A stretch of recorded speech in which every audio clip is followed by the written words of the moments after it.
وهكذا إخواني في الله يجب على الصائمين والصائمات أن يتحروا أوقات صيامهم، أوقات إمساكهم، وأوقات فطرهم، وأوقات صلواتهم، لأن الله عز وجل قد وقت ذلك في كتابه. فلا يجوز لك أيها المسلم أن تنظر إلى أقوال الناس من أصحاب التطاوين ومن غيرهم، فإن الله وقت لصلاتك أوقاتا ذكرها في كتابه وبينها رسوله صلى الله عليه وعلى آله وسلم في صحيح سنته.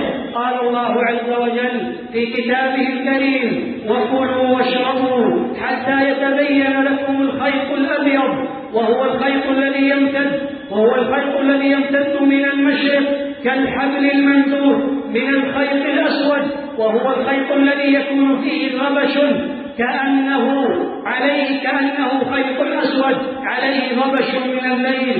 ثبت عن ابن عباس رضي الله عنه في مصنف عبد الرزاق أنه قال: الفجر فجران، فجر يسطع في السماء فلا يحل فيه شرب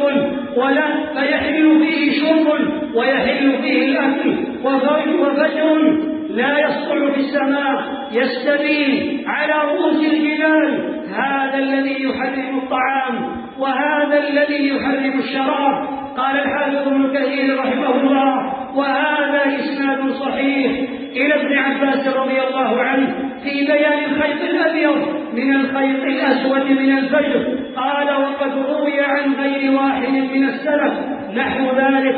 فهذا هو إخواني في الله، بين الله عز وجل أن الصائم يجب عليه أن يستحق له أو يباح له الأكل والشرب وإتيان أهله إلى أن يطلع الفجر الصادق، إلى أن يتبين الخيط الأبيض من الخيط الأسود من الفجر، وذلك أن يرقب الإنسان الفجر فينظر إلى رؤوس الجبال الشرقية فيتبين له، يتضح له، يتبين، والتبين هو الوضوح والظهور لكل من راقب ذلك الفجر من الفجر. ثم أتم الصيام إلى الليل، والمراد بالليل هو غروب الشمس بإجماع المسلمين.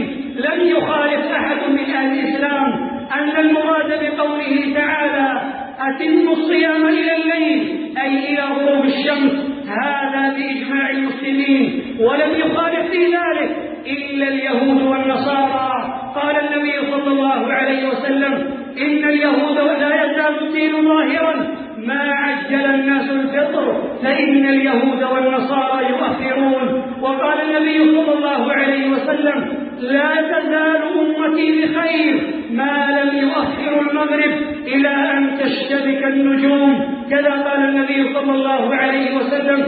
ثم أتم الصيام إلى الليل، المراد به غروب الشمس. والأحاديث عن النبي صلى الله عليه وسلم في بيان هذا الأمر كثيرة جدا، منها ما جاء في الصحيحين من حديث عمر رضي الله عنه أن النبي صلى الله عليه وسلم قال: إذا رأيتم الليل أقبل من ها هنا، وأشار بيده إلى المغرب، وأدبر النهار من ها هنا، وأشار بيده إلى المشرق، وضربت الشمس، فقد أفطر الصائم.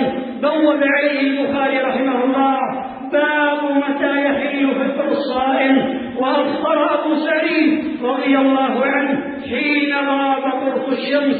قال عمرو بن ميمون: كان أصحاب رسول الله صلى الله عليه وسلم أسرع الناس إفطارا وأبطأهم سحورا. قال عمر رضي الله عنه: لا تكونوا من المسوفين بفطركم ولا من المنتظرين بصلاة المغرب اشتباك النجوم، كذا قال رضي الله تعالى عنه. وثبت عن ابن مسعود رضي الله عنه أنه أمر رجلا أن يراقب الشمس، فلما قيل له إنها غربت قال رضي الله عنه: هذا والذي لا إله غيره لوقت فطر الصائم ولهو وقت هذه الصلاة، كذا قال رضي الله تعالى عنه. فهذا هو إخواني في الله، لا يجوز للمسلم أن يحتاط في الفجر قبل وقته ب10 دقائق، ولا يجوز للمسلم أن يحتاط في المغرب بعد وقت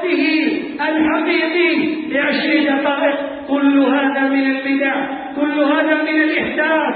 أما في صلاة الفجر فإن المؤذنين عامة من يؤذن على غير السنة يصلون في غير الوقت ويؤذنون في غير الوقت، فلا تكون الصلاة في ذلك الوقت إخواني في الله، فإنه يؤذن قبل الوقت ب10 دقائق.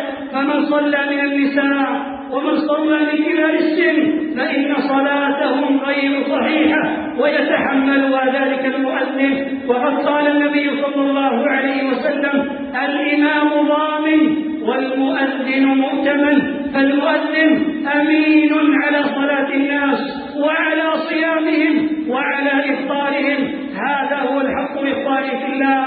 فماذا بعد الحق إلا الضلال؟ فأنى تصرفون؟ فلا تصرف من القرآن إلى أقوال الناس، ولا تصرف من السنة الصحيحة إلى أقوال البشر، ولو كان من عند غير الله لوجدوا فيه اختلافا كثيرا. نسأل الله عز وجل أن يفقهنا وإياكم في دينه، وأن يعيننا على صيام رمضان وقيامه إيمانا واحتسابا، وأن يصرف عنا الفتن وأهلها، إنه على كل شيء قدير. والحمد لله.